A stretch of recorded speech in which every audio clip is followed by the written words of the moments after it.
দর্শক, এই মুহূর্তে শহীদ জিয়ার মাজারে আছেন স্পেশাল করেসপন্ডেন্ট হাসান মাহমুদ। সরাসরি যুক্ত হচ্ছে তার সাথে। হাসান, ৭ই নভেম্বর উপলক্ষে ছাত্রদলের শ্রদ্ধা নিবেদনে আসা নেতাকর্মীরা কি বলছেন?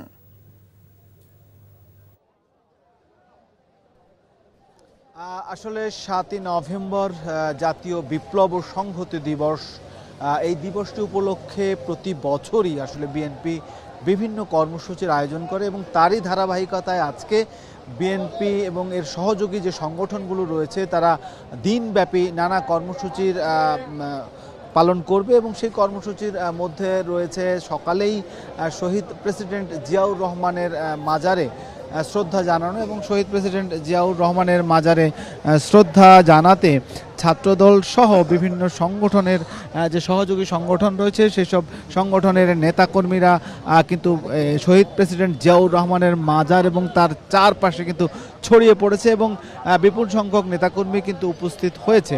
তো সব মিলিয়ে এছাড়াও আজকে এই দিবসটি উপলক্ষে বিভিন্ন কর্মসূচি রয়েছে, যেটি আগে বলেছিলাম যে বিকেলে বর্ণাঢ্য র্যালি অনুষ্ঠিত হবে এবং এছাড়া রক্তদান কর্মসূচি, দিনটি উপলক্ষে আলোচনা অনুষ্ঠান এবং বেশ কয়েকদিন থেকেই কিন্তু এই কর্মসূচিগুলো পালিত হচ্ছে।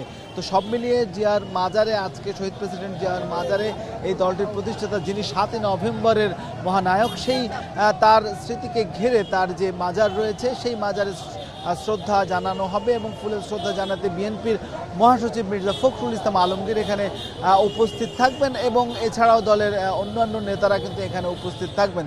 তো সব মিলিয়ে দিনব্যাপী এই ৭ই নভেম্বরের যে জাতীয় বিপ্লব ও সংহতি দিবসের চেতনা, সেই চেতনাকে তুলে ধরা হবে বিভিন্ন পর্যায়ে এবং বিভিন্ন কর্মসূচি পালন করছে বিএনপি এর সহযোগী সংগঠনগুলো। নাহিয়ান, ৭ই নভেম্বর উপলক্ষে শহীদ জিয়ার মাজারে ছাত্রদলের শ্রদ্ধা নিবেদনের খবর জানছিলাম।